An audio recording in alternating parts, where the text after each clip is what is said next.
Hello everyone, welcome to Help Guru One channel. तो आज हम लोग पेपर 2 की मैनेजमेंट में जो हम लोगों ने यूनिट 1, 2, 3 इनको लेके सीरीज स्टार्ट किया हुआ है, उस सीरीज में हम लोग आज नंबर 7 सीरीज करने वाले हैं। आज हम लोग जो नंबर 7 सीरीज करेंगे, इसमें हम लोग डिस्कस करेंगे मार्केट स्ट्रक्चर और प्राइस डिटर्मिनेशन के बारे में। ये हम सबको मालूम है कि यूनिट 1 में जो आपका इकोनॉमिक्स पार्ट है, इकोनॉमिक्स पार्ट के अंदर का टॉपिक है market structure and price determination. तो आज हम लोग जो इस टॉपिक के अंदर डिस्कस करने वाले हैं, वो बेसिकली डिस्कस करेंगे कि मार्केट स्ट्रक्चर क्या होता है और किस मार्केट स्ट्रक्चर के अंदर कौन सा डिमांड कर्व आता है और प्राइस डिटरमाइन कैसे किया जाता है हर एक अलग अलग मार्केट स्ट्रक्चर में। अब देखिए, ये बहुत इजी हो जाता है कि हर एक को पता होता है कि परफेक्ट मार्केट क्या है, ओलिगोपोली क्या है, मोनोपोलिस्टिक क्या है, बट किस मार्केट स्ट्रक्चर के अंदर किस टाइप का डिमांड कर्व काम करता है, कैसे उनका प्राइस इक्विलिब्रियम चेक किया जाता है, कैसे प्राइस डिटरमाइन किया जाता है। तो आज हम लोग हर एक मार्केट को लेके उनके इन सब पॉइंट्स को भी डिस्कस करेंगे, क्योंकि हम सबको मालूम है कि ये वो टॉपिक है जिस टॉपिक में से एक क्वेश्चन आपको पूछा जाता है, कर्व से रिलेटेड भी पूछा जा सकता है और मार्केट की प्रॉपर्टीज या एग्जाम्पल को लेके भी पूछा जा सकता है। तो आज हम लोग इसी के वन लाइनर को डिस्कस करते हैं। और इससे पहले वाला जो सीरीज था, यानी कि सीरीज 6, उसमें जो हमने डिस्कस किया था वो नेशनल इनकम और इन्फ्लेशन को लेके डिस्कस किया था, जिसमें हमने कन्वर्जन डिस्कस किया था कि कैसे हम जीडीपी को जीएनपी में कन्वर्ट कर सकते हैं, एनडीपी को एनएनपी में कन्वर्ट कर सकते हैं। तो ट्रिक के साथ मैंने वो समझाने की कोशिश करी थी। अगर आपको वो टॉपिक नहीं आता है तो आप इस वीडियो को देखने के बाद डिस्क्रिप्शन बॉक्स में मैंने लिंक दिया है, उसको जाकर आप एक बार देख सकते हैं। और अगर आपने देखा है और आपको अच्छा लगा है तो प्लीज़ आप उस पर वैल्यूएबल कमेंट ज़रूर कीजिएगा। और आज का टॉपिक हम चलिए शुरू करते हैं मार्केट स्ट्रक्चर को लेके। तो सबसे पहले हम बात करते हैं कि मार्केट स्ट्रक्चर होता क्या है। तो देखिए, मार्केट स्ट्रक्चर से पहले ये जानना ज़रूरी है कि मार्केट क्या होता है। मार्केट का मतलब होता है एक ऐसा प्लेस, जिस प्लेस पे, या एक ऐसा स्ट्रक्चर जिस स्ट्रक्चर में बायर और सेलर आपस में एक साथ होते हैं और वो गुड्स, सर्विसेज या इंफॉर्मेशन को एक्सचेंज करते हैं। अब हम बात क्या कहना चाह रहे हैं? हम बात कहना चाह रहे हैं कि मार्केट एक ऐसा स्ट्रक्चर है जहां पे कोई कुछ सामान को बेचेगा और एक उस सामान को खरीदेगा, यानी कि जहां पर आपकी सेलिंग और बाइंग एक्टिविटीज आ जाती है, उस स्ट्रक्चर को, उस प्लेस को हम मार्केट बोलते हैं। अब हम ऐसा नहीं बोलते कि मार्केट का मतलब कोई शॉप होगा या मार्केट का मतलब कोई मॉल होगा, क्योंकि हम सबको पता है कि आजकल बड़ा ट्रेंडिंग चलता है ऑनलाइन। तो ऑनलाइन शॉपिंग में तो कोई प्लेस नहीं है, वहां पर तो कोई मॉल नहीं है, कोई शॉप नहीं है, तो हम उसको क्या मार्केट नहीं बोलेंगे? नहीं, वो भी आपका एक मार्केट होता है। क्यों? क्योंकि मार्केट का मतलब होता है जहां पे बाइंग और सेलिंग एक्टिविटीज हो रही है दो पार्टीज के बीच में, यानी कि बायर और सेलर के बीच में जहां पर बाइंग और सेलिंग एक्टिविटीज होती है, उसको हम बोलते हैं मार्केट। अब मार्केट स्ट्रक्चर हमें कैसे पता चलता है कि कौन सा टाइप का मार्केट है? वो डिटरमाइन किया जाता है नंबर ऑफ बायर के ऊपर, कि कितने बायर्स हैं, कितने सेलर्स हैं, कितनी फर्म्स हैं, कितना डिग्री ऑफ कॉन्सेंट्रेशन है, कौन सा नेचर का प्रोडक्ट है, सब्स्टिट्यूट क्या है, और कब किसकी एंट्री होनी है, कब किसकी एग्जिट होनी है, कौन कौन से बैरियर्स हैं। ये सारी की सारी चीजें मिलके डिटरमाइन करते हैं एक स्ट्रक्चर को, यानी कि एक मार्केट स्ट्रक्चर को। तो ये तो एक इंट्रोडक्शन पार्ट था। जो मेन टाइप है आपका, यानी कि फॉर्म्स है मार्केट स्ट्रक्चर की, वो कौन कौन सी हैं? देखिए, वो आपके पास आता है एक सबसे important, that is perfect market structure. एक आपके पास आता है monopolistic market structure, monopoly market structure, oligopoly, और अदर्स में आपने देखा होगा डिओपोली और मोनोस्पोली के बारे में भी कहीं ना कहीं एक क्वेश्चन पूछा जा सकता है। तो हम वो भी एक बार देख लेंगे कि वो क्या होता है। मेन लेकिन जो आपके होते हैं, that is perfect, monopoly, monopolistic and oligopoly. तो इन को हम वन बाय वन डिस्कस करते हैं। सबसे पहला, that is perfect competition structure या परफेक्ट मार्केट स्ट्रक्चर क्या होता है? तो परफेक्ट के नाम से ही पता चल रहा है, यानी कि जिसमें परफेक्शन की बात कर रहे हैं। तो परफेक्ट मार्केट एक ऐसा मार्केट होता है जिस मार्केट में आपके पास नंबर ऑफ बायर और सेलर बहुत ज्यादा होते हैं, यानी कि where large number of buyer and seller, बहुत सारे बायर हैं और बहुत सारे सेलर हैं। होमोजीनियस प्रोडक्ट की बात की जाती है कि एक ऐसा मार्केट जहाँ पे बहुत सारे लोग कुछ ना कुछ बेच रहे हैं, कोई कुछ खरीद रहा है और एक जैसा सामान ही सब सारे के सारे एक जैसा सामान बेचेंगे, होमोजीनियस प्रोडक्ट की सेलिंग होगी। Freedom of entry and exist, जहाँ पे कोई कभी भी आ सकता है और कोई कभी भी जा सकता है, और वहां पे कोई रिस्ट्रिक्शन नहीं है कि अभी आप आगे तो अब आप जा नहीं सकते, या अब आप जा रहे हो तो आप दोबारा नहीं आ सकते। तो यहाँ पे फ्रीडम है कि कोई कभी भी आएगा, कोई कभी भी जाएगा, यानी कि कोई कभी भी कुछ सामान खरीद सकता है, बेच सकता है। परफेक्ट नॉलेज ऑफ मार्केट, और यहाँ पे जो भी बायर और सेलर होते हैं, ऐसा माना जाता है कि उनको मार्केट के बारे में सारी की सारी इंफॉर्मेशन है, वो सब कुछ जानते हैं मार्केट के बारे में। एब्सेंस ऑफ रिस्ट्रिक्शंस, यहाँ पे रिस्ट्रिक्शंस की कमी होती है क्योंकि यहाँ पे फ्रीडम होती है कि जो आपके फर्म्स होती हैं या जो आपके इंडस्ट्रीज होती हैं वो खुद डिसीजन ले सकती हैं, फ्रीडम है उनको डिसीजन लेने का, इसलिए यहाँ पे एब्सेंस ऑफ रिस्ट्रिक्शंस की बात की जाती है। गुड्स आर बॉट और सोल्ड एट यूनिफॉर्म प्राइस, जितने भी आपके बायर जितने भी आपके सेलर्स होते हैं वो सेम प्राइस पे यानी कि यूनिफॉर्म प्राइस पे ही अपने गुड्स को बेचते हैं या अपनी सर्विसेज को देते हैं। जैसे हम सबको पता है कि वेजिटेबल्स का जो मार्केट है वो कैसा मार्केट है, आपका परफेक्ट मार्केट की बात करते हैं। क्यों? क्योंकि हर कोई तो वेजिटेबल बेच रहा है, सेम ही सब्जी मिल रही है। यहाँ पर भी अगर आप देखो तो यहाँ पर भी आलू प्याज मिल रहा है, दूसरे वाले के पास भी आलू प्याज मिल रहा है। कोई वेराइटी थोड़ी अलग अलग है कि आलू में अलग वेरिएशंस आ गए या प्याज में अलग वेरिएशन आ गए, तो सेम चीजें हैं, सेम वेजिटेबल्स सब लोग बेच रहे हैं, तो होमोजीनियस प्रोडक्ट हो गया। अब यहाँ पे सेम ही प्राइस होता है, अगर कोई यहाँ पे कम या ऊपर नीचे करता है तो वो क्या बोलता है कि भैया मुझे मार्केट में रहना है, मुझे वरना अगर एक टाइम के लिए मैं कर तो जरूर दूंगा उसको कम, लेकिन कितने टाइम के लिए, मैं सरवाइव थोड़ी कर पाऊंगा मार्केट में। तो अगर आप कभी किसी को बोलते भी हो ना कि नहीं भैया कम दे दो, नहीं भैया आप तो बहुत महंगा दे रहे हो, थोड़ा सस्ता लगा लो, तो वो क्या करते हैं, नहीं करते। क्यों? क्योंकि वहां पे सबके बीच में एक इंटरकनेक्शन होता है, सब लोगों ने एक पॉलिसी बना रखी होती है, फर्म के थ्रू वहां पे डिसाइड किया गया है कि हाँ इस चीज की प्राइस यही रखने वाली है। इसीलिए यहाँ पे फर्म्स को बोला जाता है कि वो प्राइस टेकर होती हैं। क्यों? क्योंकि इंडस्ट्रीज जो होती हैं वो यहाँ पे प्राइस डिसाइड कर देती हैं और हर एक फर्म के लिए मैंडेटरी हो जाता है कि वो उसी प्राइस को लेंगे, उसी प्राइस को कंसीडर करेंगे। और यहाँ पे परफेक्ट मोबिलिटी ऑफ फैक्टर होता है, यानी कि आप एक जगह से दूसरी जगह पर इजीली मूव कर सकते हो। तो परफेक्ट मार्केट देखिए ये इजी है समझना, बस आपको इतना समझना होता है कि किसकी प्रॉपर्टीज में क्या बात करी जा रही है। तो परफेक्ट मार्केट क्या बोल रहा है कि परफेक्ट मार्केट मतलब जो परफेक्शन के साथ है, बहुत सारे लोग हैं, बहुत सारे बायर हैं, बहुत सारे सेलर हैं। अब आप खुद देखो, मैंने एग्जांपल दिया वेजिटेबल का, तो बहुत सारे बायर्स हैं, सभी को खरीदना है, बहुत सारे सेलर हैं, बहुत सारे सब्जी वाले हैं, भैया किसी से भी खरीद सकते हो आप। होमोजीनियस प्रोडक्ट है, सब लोग एक जैसी ही वेजिटेबल्स रखेंगे, कोई कभी भी आ भी सकता है, कोई कभी जा भी सकता है। सबको परफेक्ट पता है कि बाइंग और सेलिंग एक्टिविटीज के बारे में, मार्केट के बारे में, और कोई भी जो डिसीजन है वो कभी भी कोई भी ले सकता है। और जो आपको प्रोडक्ट सेल आउट होंगे वो सेम प्राइस पे सेल आउट होंगे, सेम होगा। और दूसरा, यहाँ पे जो फर्म्स होती हैं वो प्राइस टेकर होती हैं। ये प्लीज ये पॉइंट बहुत मैंडेटरी है जो आपको याद रखना है, क्योंकि ये क्वेश्चन पूछा जाता है कि परफेक्ट मार्केट में जो फर्म्स होती हैं दे आर प्राइस मेकर और दे आर प्राइस टेकर, तो यानी कि दे आर प्राइस टेकर होती हैं। और यहाँ पे परफेक्ट मोबिलिटी ऑफ फैक्टर होता है। तो ये तो प्रॉपर्टीज की बात हो गई। अब हम एक चीज देखते हैं कि यहाँ पे कैसा डिमांड कर्व बनेगा। अगर हम डिमांड कर्व बनाना चाहते हैं तो किस टाइप का डिमांड कर्व बनता है परफेक्ट में, तो यहाँ पर बनता है परफेक्ट इलास्टिक कर्व।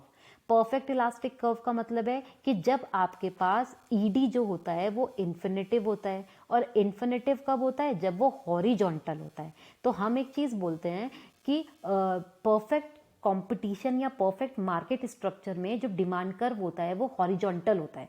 तो हॉरिजॉन्टल क्यों होता है भैया? वो हॉरिजॉन्टल इसलिए होता है क्योंकि जो फॉर्म्स होती हैं वो प्राइस टेकर होती हैं, वो एक ही प्राइस रखा हुआ, उन्होंने प्राइस में कोई वेरिएशन नहीं आ रहे। तो अगर एक ही जैसी प्राइस रखेंगे तो स्टेबिलिटी आ गई प्राइस में, और जब स्टेबिलिटी आ गई तो वो आपका परफेक्ट इलास्टिक कर्व बना देती है।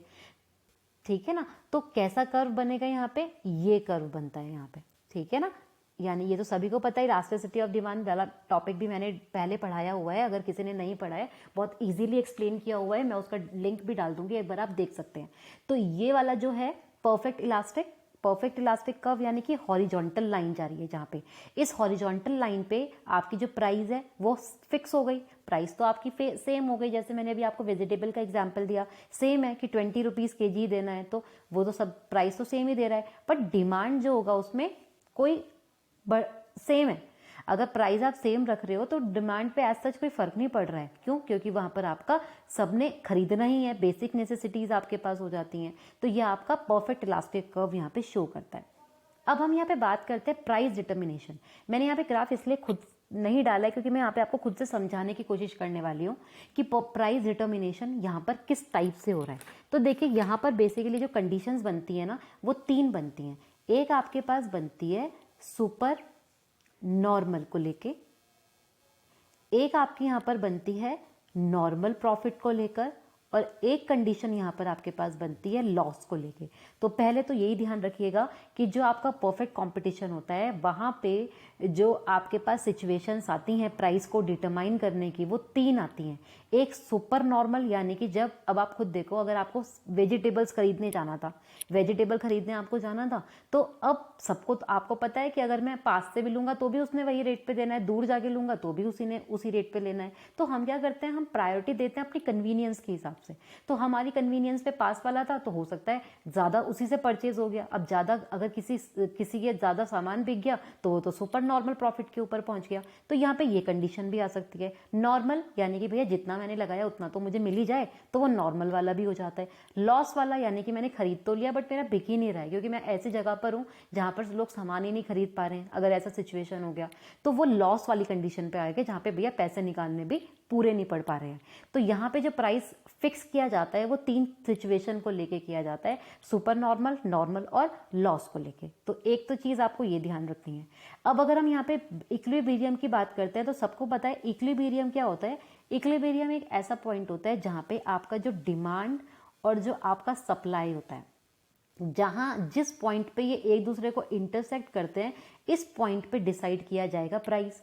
ठीक है ना, क्योंकि हमें पता है ये आपका प्राइस होता है, ये आपका क्वांटिटी होता है। तो इस पॉइंट पे डिसाइड किया जाता है कि ये आपका पॉइंट ऑफ प्राइसिंग हो गया। इक्विलिब्रियम प्राइस पे ये आपका होता है। अब अगर हम इसकी बात करते हैं तो ये क्या होता है, ये हमें पता है कि यहाँ पे तो प्राइस सेम ही है। प्राइस अगर सेम है तो ये आपका AR और MR यहां पर सेम चला जाता है। ये ध्यान रखिएगा कि आपका AR और MR यहाँ पे दोनों के दोनों, एक यही प्रॉपर्टी ऐसी होती है परफेक्ट कंपटीशन की, जहां पे ये एक हॉरिजॉन्टल लाइन में शो करते हैं AR और MR, यानी कि आपका एवरेज रेवेन्यू और आपका मार्जिनल रेवेन्यू यहाँ पर सेम होता है इस हॉरिजॉन्टल लाइन के ऊपर। अब एक चीज हम सबको पता है कि जो आपके पास 2 चीजें आती हैं, ये आता है आपका मार्जिनल कॉस्ट और एक आपके पास आता है एवरेज कॉस्ट। ये दोनों के दोनों आपको ऐसे इंटरसेक्ट करते हैं, दोनों के दोनों। तो जिस जगह पर आपका मार्जिनल कॉस्ट आपके मार्जिनल रेवेन्यू को कट करेगा, उस पॉइंट को हम बोलते हैं इक्विलिब्रियम प्राइस, यानी कि वो प्राइस आपका इक्विलिब्रियम प्राइस रहेगा, यानी कि ये वाला। इस पॉइंट पे आपका MR और MC ने आपस में एक दूसरे को इंटरसेक्ट किया, तो ये इक्विलिब्रियम पॉइंट है, यानी कि इस प्राइस पे आपकी फर्म प्राइस को सेट करती हैं। तो ये आपका बेसिकली यहाँ पर आ गया प्राइस डिटर्मिनेशन कैसे हो रहा है। ये आपका इंडस्ट्री का था और ये आपका इंडिविजुअल फर्म को लेके होता है। 2 चीजें ध्यान रखना, कहां पर इक्विलिब्रियम होता है, जहां पर MR और MC एक दूसरे को इंटरसेक्ट करते हैं, और दूसरी चीज जहां पर आपका AR और MR इक्वल आता है। ये तो आपका हो गया परफेक्ट कंपटीशन की बात। अब हम सेकंड करते हैं मोनोपोली मार्केट की बात। मोनोपोली मार्केट क्या होता है, नाम से ही पता चल रहा है, मोनो मतलब सिंगल, पॉली मतलब तो मार्केट, पता ही है हमें। तो मोनोपोली का मतलब जहां पे सिंगल सेलर ऑफ मार्केट है और लार्ज नंबर ऑफ बायर है। भाई यहाँ पे बेचने वाला जो है ना वो एक ही आदमी है, पर खरीदने वाले बहुत सारे हैं। तो यहाँ पे सबके दिमाग में एक एग्जाम्पल सबसे पहले आ जाता है, दैट इज रेलवे। रेलवे की बात करते हैं हम कि रेलवे क्या हो गया, रेलवे तो आपका मोनोपोली हो गया। क्यों? क्योंकि यहाँ पे रेलवे, कोई भी पटरियों पे चलने वाली गाड़ी तो रेलवे के पास ही है, तो वो आपका रेलवे जो है वो आपका मोनोपोली है यहाँ पे, क्योंकि सिंगल सेलर है और लोग तो बहुत सारे हैं जो उसको कंज्यूम करना चाहते हैं उस सर्विस को। दूसरी चीज क्या होती है, लैक ऑफ क्लोज सब्स्टिट्यूट। जो इसके सब्स्टिट्यूट होते हैं ना वो बहुत कम होते हैं। अब सब्स्टिट्यूट कैसे हुए, अगर आपको एक जगह से दूसरे जगह पे जाना है तो या तो आप रेलवे से जाओगे, या सब्स्टिट्यूट क्या हुआ, लैक होते हैं, या तो बस से जाओगे या एयरप्लेन से जाओगे। ठीक है ना, या कार से जाओगे और उसमें भी हम फिर ये देखते हैं चीप क्या है, तो चीप तो हमें रेलवे ही पड़ता है, फिर जाना हमें वहीं से ही है। तो इसलिए हम मोनोपोली होती है यहाँ पर, क्योंकि यहाँ पे आपके पास जो सब्सटीट्यूट होते हैं वो बहुत कम होते हैं।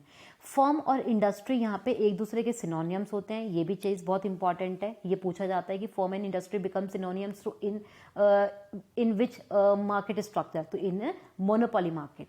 Monopoly refer to full control over the supply, यहाँ पे जो मोनोपोली है भैया वो सिंगल ही है, तो उसी का पूरा कंट्रोल होता है। Close entry for new firm, entry restriction होती है यहाँ पे। यहाँ पे जब हम बात करते हैं तो रिस्ट्रिक्शन होती है कि भैया कोई आ नहीं सकता जल्दी से। प्राइस मेकर होते हैं ये, क्यों? क्योंकि प्राइस ये खुद डिसाइड करते हैं। इन मोनोपोली है, सिंगल सेलर है, तो ये फर्म या इंडस्ट्री खुद ही डिसाइड करते हैं कि मुझे क्या प्राइस चार्ज करना है। यूनिक प्रोडक्ट होता है इनका, और प्राइस डिस्क्रिमिनेशन होता है। प्राइस डिस्क्रिमिनेशन कैसे होता है आप खुद ही देखो। रेलवे है, रेलवे में एसी, फर्स्ट एसी का अलग होगा, सेकंड एसी का अलग होता है, स्लीपर का अलग होता है, जनरल का अलग होता है। तो यानी कि वो क्या कोशिश कर रहे हैं, वो कोशिश कर रहे हैं कि जो अलग अलग कैटेगरीज में हम प्राइस को डिस्क्रिमिनेट कर दिया है। तो रेलवे रेल से ही जाना है, ट्रेन से ही जाना है, बट आपने उसमें क्या कर दिया, डिस्क्रिमिनेट कर दिया प्राइस में, क्योंकि आपने उसके सर्विसेज को डिफाइन कर दिया ना। अगर आप एसी में जाओगे तो ये प्राइस चार्ज करो, स्लीपर में बैठोगे तो ये प्राइस चार्ज करो, और अगर आपने जनरल में जाना है तो ये प्राइस, जो आपकी पॉकेट जैसा अलाउ करती है आप उसके अकॉर्डिंग उस सर्विस को ले सकते हो। तो यहाँ पर प्राइस डिस्क्रिमिनेशन होता है, प्राइस मेकर होते हैं, क्योंकि ये प्राइस को खुद ही बना रहे हैं। अब हम बात करते हैं कि इसके अंदर डिमांड कर्व कैसा होता है, किस टाइप का डिमांड कर्व होगा इसके अंदर। इसके अंदर जो डिमांड कर्व होता है वो होता है आपका हाईली इनइलास्टिक। हाईली इनइलास्टिक क्यों है भाई? हाईली इनइलास्टिक इसलिए होता है क्योंकि यहाँ पे क्या फर्क पड़ रहा है, कोई फर्क ही नहीं पड़ने वाला है, क्योंकि मोनोपोली तो किसकी है, एक ही आदमी की है। जब एक ही की मोनोपोली है तो अगर वो प्राइस में बहुत ज़्यादा भी चेंज लेके आ जाएगा तो भी डिमांड में बहुत कम चेंज आता है। कैसा होगा ये वाला, यानी कि जहाँ पे आपका जो ई हो है वो लेस देन 1 होता है, जिसको हम हाईली इनइलास्टिक भी बोलते हैं और लेस इलास्टिक भी बोलते हैं। अगर हमने प्राइस में ज़्यादा चेंज भी लेके आ गए तो भी डिमांड पे ज़्यादा कोई फर्क नहीं पड़ता। ठीक है, तो ये ध्यान रखने वाली बात होती है कि परफेक्ट कंपटीशन में कैसा था, परफेक्ट कंपटीशन के अंदर था हॉरिजॉन्टल यानी कि परफेक्ट इलास्टिक, और मोनोपोली के अंदर कैसा आया, मोनोपोली के अंदर आया आपका लेस इलास्टिक, यानी कि जब आपके पास हाईली इन इलास्टिक होता है। अब हम इसकी प्राइस डिस्क्रिमिनेशन की बात करते हैं, प्राइस डिटर्मिनेशन की बात करते हैं। तो जब हम इसके प्राइस डिटर्मिनेशन की बात करते हैं तो एक चीज़ ध्यान रखने वाली होती है कि यहाँ पे आप ना हर एक बुक में देखेंगे कि आपको अलग अलग क्वेश्चन, अलग अलग ग्राफ देखने को मिलते हैं। वो क्या होता है बेसिकली, वो होता है कि प्राइस डिटरमाइन करने के अलग अलग अप्रोचेस हो सकती हैं, अलग अलग मेथड्स हो सकते हैं। तो सब लोग अपना अलग अलग अप्रोच के अकॉर्डिंग बताते हैं कि किस तरीके से प्राइस को डिटरमाइन किया जा सकता है। तो मोनोपोली की जब हम बात कर रहे हैं तो मैं आपको यहाँ पे 2 बता देती हूँ। एक आपके पास होता है टोटल रेवेन्यू और टोटल कॉस्ट को लेकर, और एक आपके पास होता है जो एग्जाम में पूछा जाता है एमआर और एमसी को लेके। तो अगर हम टीआर और टीसी को लेके बात करते हैं तो हम सबको पता है कि जो टोटल रेवेन्यू होता है वो सेंटर से जाता है, ये आपका टोटल रेवेन्यू होता है, और टोटल जो कॉस्ट होता है वो कभी भी आपका 0 से नहीं जाता, वो हमेशा ऐसे जाता है, ये आपका टोटल कॉस्ट होता है। तो ये बोलता है कि एक ऐसा पॉइंट जो स्ट्रेट लाइन देगा इसके बीच में, यानी कि जो ये वाला पॉइंट आया, ये वाला जो एरिया है, ये आपका प्रॉफिट वाला एरिया होता है। और प्रॉफिट वाला एरिया होता है तो आप किस जगह पर आपका मार्केट इक्विलिब्रियम वाला पे आएगा, कि जब आपका टीआर जो होगा वो हमेशा बड़ा होगा टीसी से, यानी कि जब आपका टोटल रेवेन्यू बड़ा होगा टोटल कॉस्ट से, तो उस कंडीशन पे हम बोलते हैं कि वहां पे आपका मार्केट इक्विलिब्रियम पे जाता है, या आपको प्रॉफिट या आपको सुपर प्रॉफिट या सुपर नॉर्मल प्रॉफिट अर्न करते हो। दूसरी चीज हम क्या बोलते हैं, एमआर और एमसी के बिहाफ पे, यहां पे हम बोलते हैं कि ये जो आपके पास होता है, आपको यहाँ पे 2 चीज ध्यान रखनी है।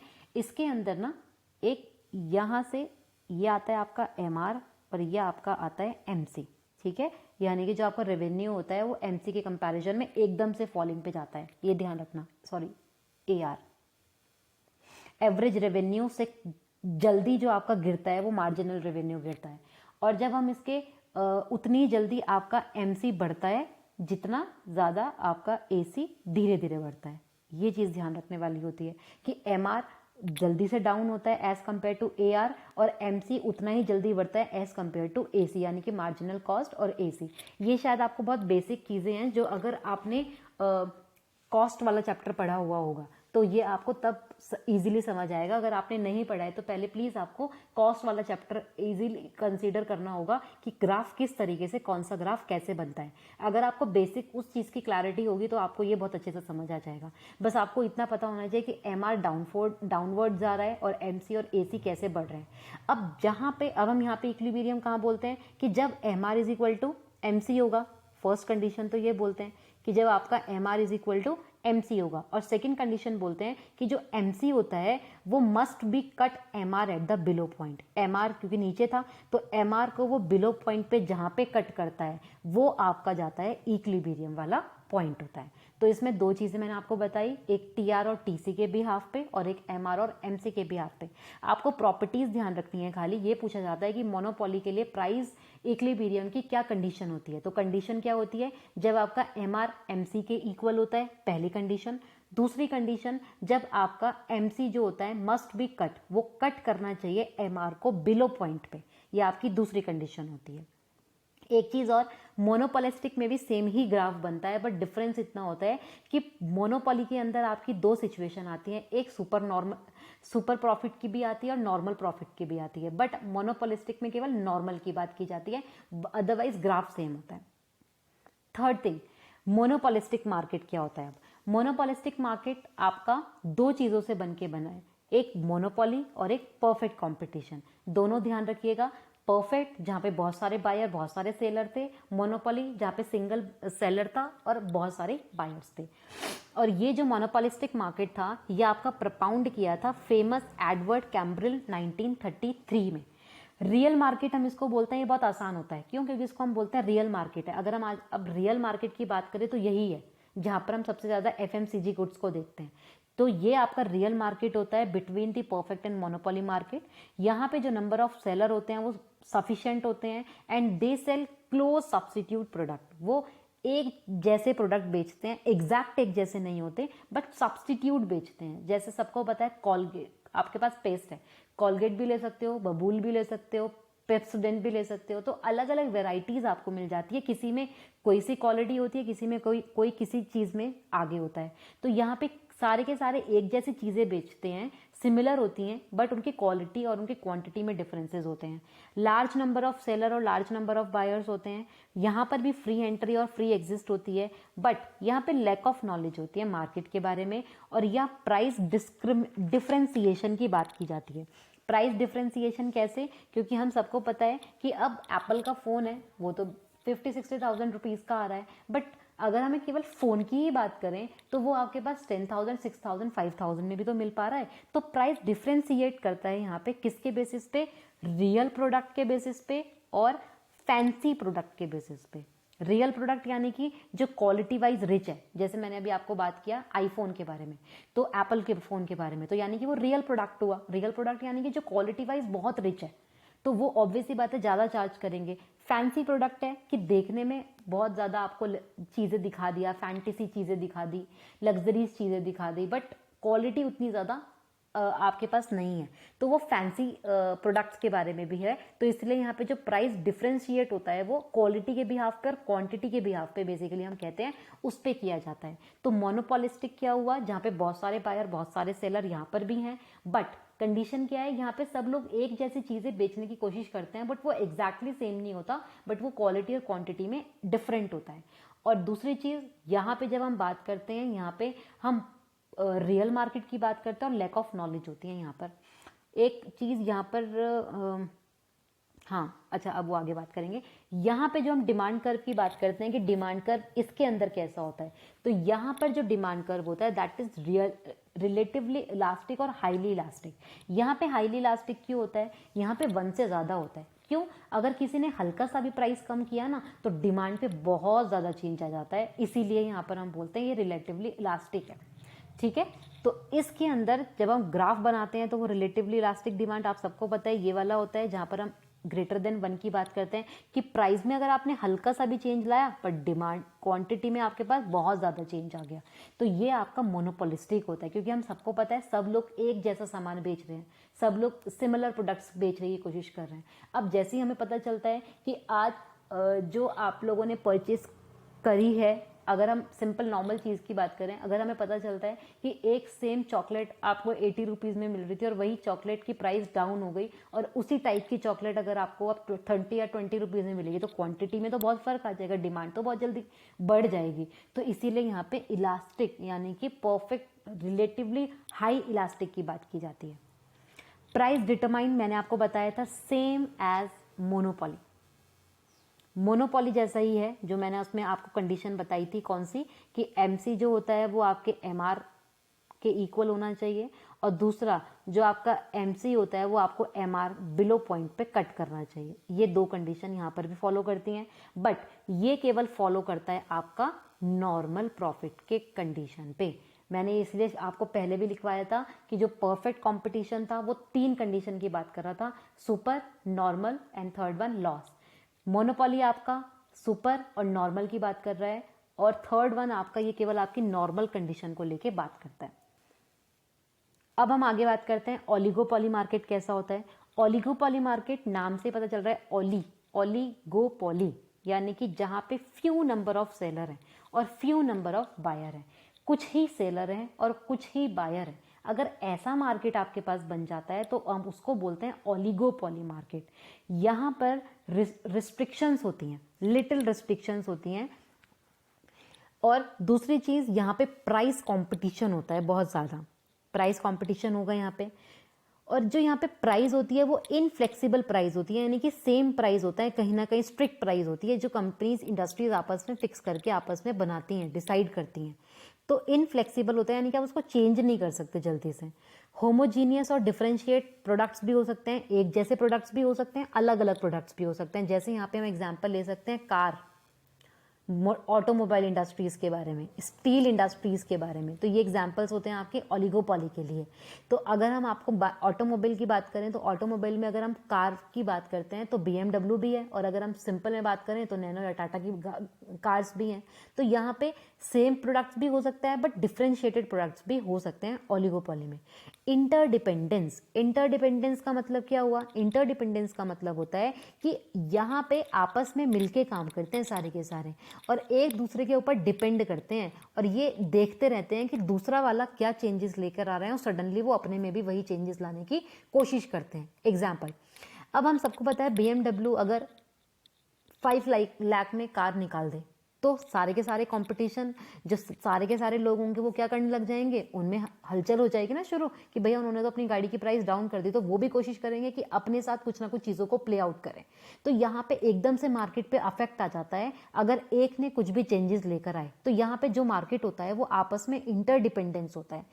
यहाँ पे फॉर्मेशन ऑफ एक सेकेंड में आपको चीज़ दिखाती हूँ, ये वाला पॉइंट, फॉर्मेशन ऑफ कार्टेल, ये पॉइंट एग्जाम में लिखा हुआ था और इसका मीनिंग पूछा गया था कि क्या होता है। देखिए, फॉर्मेशन ऑफ कार्टेल क्या होता है? फॉर्मेशन ऑफ कार्टेल होता है कि जब फर्म या इंडस्ट्रीज या कंपनीज में म्यूचुअल एग्रीमेंट हो जाता है किसी चीज को लेके, मतलब दिखती तो वो है कि वो आपस में एक होके काम कर रही हैं, बट होती वो इंडिविजुअली अलग अलग है। एग्जाम्पल, जैसे हम सबको, जैसे अगर कोई कंपनी है A और एक कंपनी है B, ए कंपनी ने क्या किया, ए कंपनी ने अपनी प्राइस 10 रुपीज रखी किसी एक प्रोडक्ट की, बी कंपनी ने क्या करा, उसको देख के 8 कर दिया कि जिससे लोग मेरे पास आने लग जाए।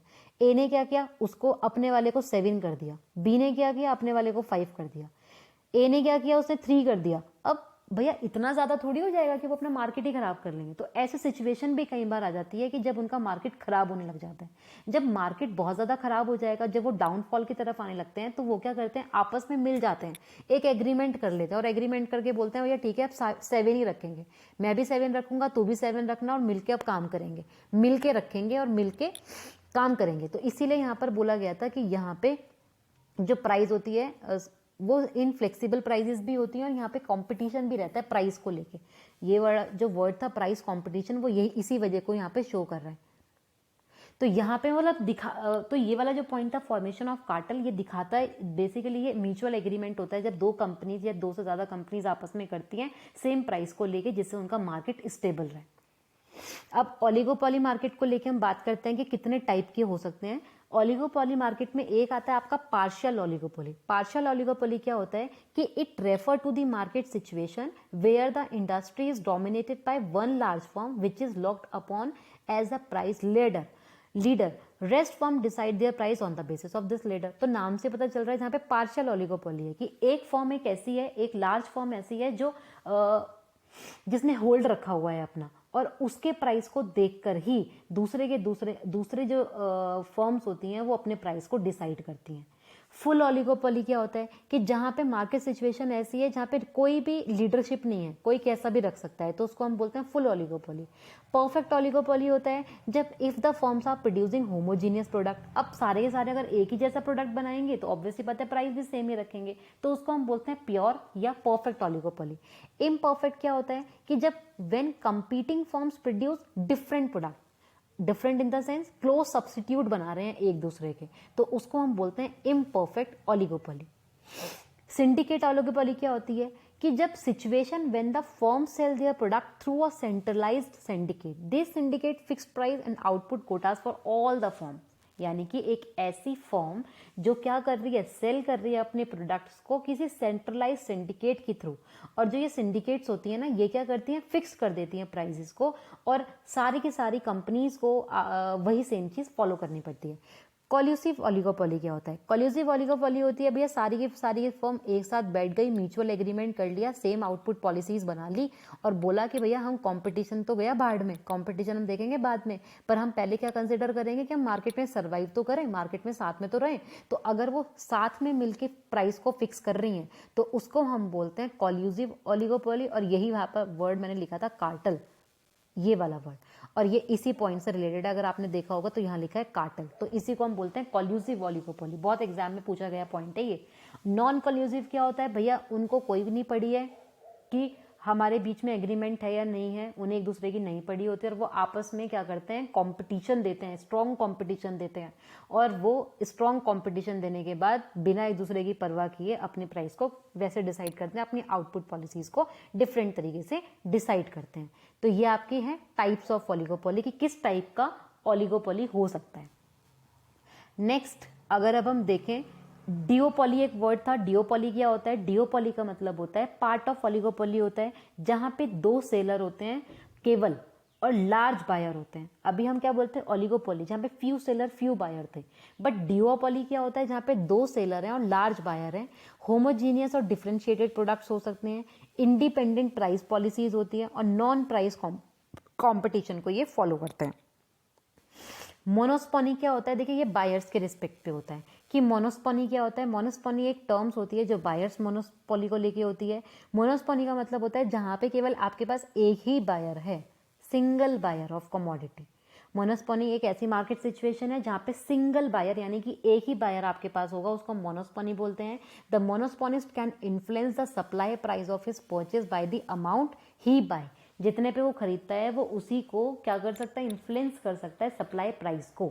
तो मोनोस्पोनी में बस आपको इतना ध्यान रखना है, सिंगल बायर की बात कर रहे हैं, जहां पे सिंगल बायर है, सिंगल बायर को, क्योंकि अभी तक हम सेलर देख रहे थे, फ्यू सेलर है, सिंगल सेलर है, लार्ज सेलर है, बट अगर हम अलग बात कर रहे हैं मोनोस्पोनी की, तो यहाँ पर हम सिंगल बायर की बात कर रहे हैं, जो सिंगल बायर है।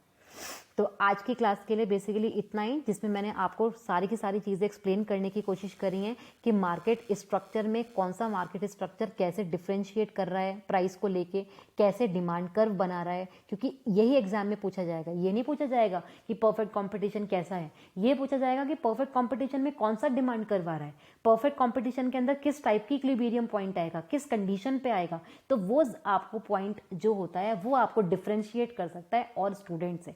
तो आई होप आपको ये सेशन आज का अच्छा लगा होगा, तो आप इसको देखिएगा। कोई डाउट होगा तो आप कमेंट सेक्शन में ज़रूर बताइएगा, और अगर आपको कोई सजेशन देना है, कोई पॉइंट, कोई टॉपिक पढ़ना है तो आप वो भी बता सकते हैं। तो आज की क्लास के लिए इतना ही। Thank you so much and keep learning with help Guru 1।